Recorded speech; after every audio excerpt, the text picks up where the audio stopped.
They thought they could break us with fake badges, handcuffs, and humiliation. They stormed onto our property, calling themselves officers, and dragged my wife away for something as innocent as hanging Christmas lights. But that wasn't the end of it. It was the beginning. Because when they crossed that line, they unleashed a fire they couldn't control. Literally, what started with humiliation ended with 17 motorcycles engulfed in flames, and an entire HOA empire collapsing into ash. The question is, what would you do if a fake HOA police force put your family in chains? Before everything burned, before the flames lit up the night sky and the news vans circled our block, we lived quietly. Our home sat on the corner of a suburban cul-de-sac, a 2-story house with a porch my wife loved to decorate every season. She wasn't just a homeowner. She was the heart of the street. If someone new moved in, she was the first to bring them cookies. If kids rode their bikes too fast, she didn't scold them. She'd cheer them on. And if there was one thing she truly loved, it was her Harleys. 17 of them, lined up in the garage like polished steel soldiers. Each one had a story.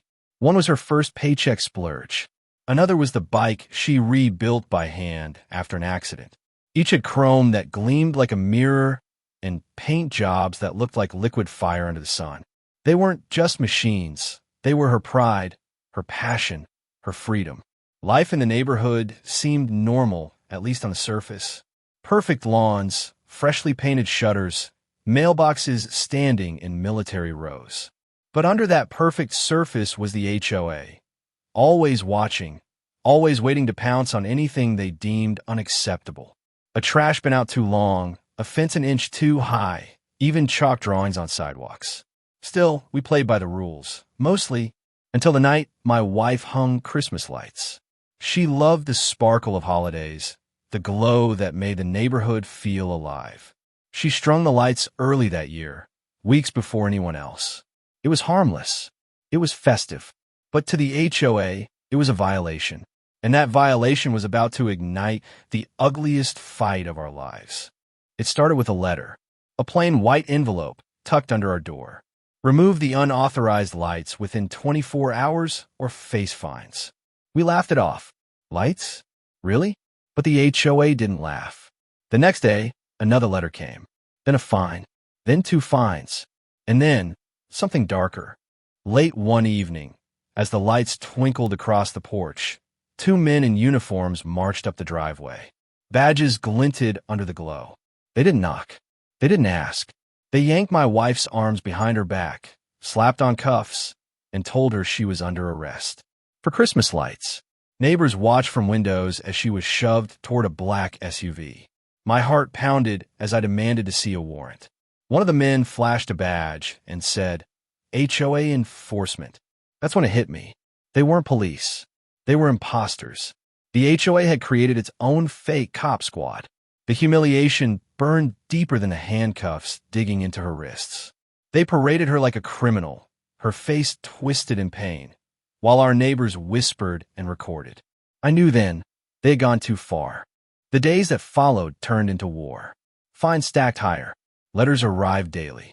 The HOA threatened liens, foreclosure, even lawsuits. They demanded the Harleys be removed from the garage, claiming they disrupted community aesthetics. They wanted her passion erased, her freedom stripped, her spirit broken. But my wife wasn't the kind to break. She refused to take down the lights. She polished the Harleys louder, longer, brighter. And every act of defiance fueled the HOA's rage. They retaliated by sending the fake enforcers again, pounding on our door at midnight. They snapped photos of our property. They stalked us in SUVs, waiting for any excuse to strike. Neighbors began to split, some siding with us, others too afraid to speak, whispering warnings about not poking the bear. But we couldn't stay quiet. Not after what they'd done. Every fine, every threat, every knock at midnight, it all built to a breaking point. And when it came in flames. The night of the fire was suffocatingly still. The Harleys lined the driveway, gleaming under the porch light, each one polished to perfection. My wife stood in silence, her hand lingering on the chrome of her favorite, the bike she called Inferno. Her jaw clenched, her eyes glistened, and then, without a word, she struck the match. Image 7, lantern at the Harleys. Flames caught quickly, racing across the bikes like they'd been waiting their whole lives to burn. Metal popped and hissed. Tires exploded like gunshots. Neighbors poured into the street, their gasps drowned out by the roar of 17 motorcycles turning into a wall of fire. And there, on the edge of the crowd, stood the HOA president, arms folded, smirk plastered across his face, until blue and red lights lit up the street. Flames caught quickly, racing across the bikes like they'd been waiting their whole lives to burn. Metal popped and hissed. Tires exploded like gunshots. Neighbors poured into the street, their gasps drowned out by the roar of 17 motorcycles turning into a wall of fire.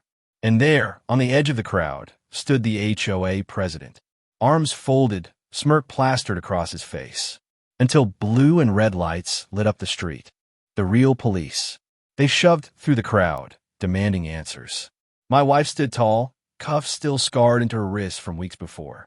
"Ask him," she said, pointing at the HOA president. Phones went up, recording started, and in the chaos, secrets spilled. Documents surfaced, payments, receipts, fake badges traced back to HOA funds. The so-called cops exposed as nothing more than hired muscle. The fire wasn't just destruction, it was revelation.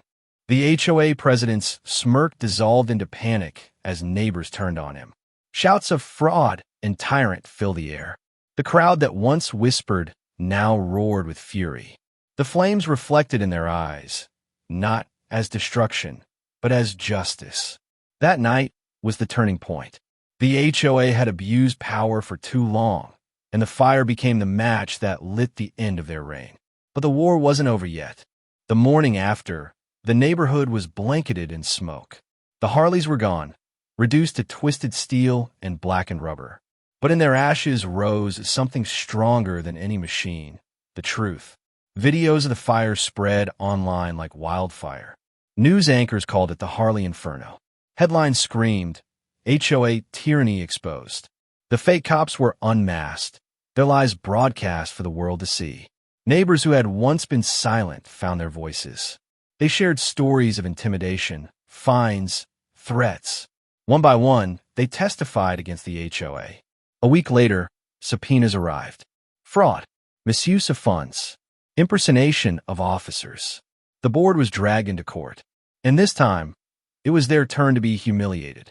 I'll never forget the sight of the HOA president, slumped in his chair, sweat dripping down his face as my wife took the stand. She spoke of the handcuffs, the humiliation, the Harleys. She didn't cry. She didn't falter. She let the silence between her words weigh heavier than any tears could. The jury's verdict was swift, guilty. The HOA was dissolved. The board stripped of power.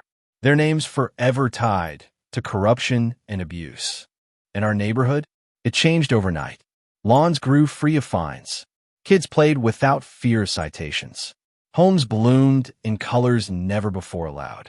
For the first time, we felt like we owned our homes, not the other way around. We never replaced the Harleys. Instead, my wife framed a photo of them, lined up in their glory days. They burned, she told me once, but they took the HOA down with them. That's a fair trade. She was right, because the Harleys weren't just bikes. They were torches, and in their flames, we burned away lies, tyranny, and fear. So what's the lesson? It's this: sometimes the fight isn't about lights or lawns. It's about standing against systems built to break you. And when those systems push too far, when they cross that line, ordinary people can rise, even if it costs them something dear. We thought we were fighting for decorations. We ended up fighting for freedom. And in the end, we won. So I'll leave you with this. If they came for your home, your family, your freedom, how far would you go to stop them? Because sometimes the only way to put out a fire is to light one of your own.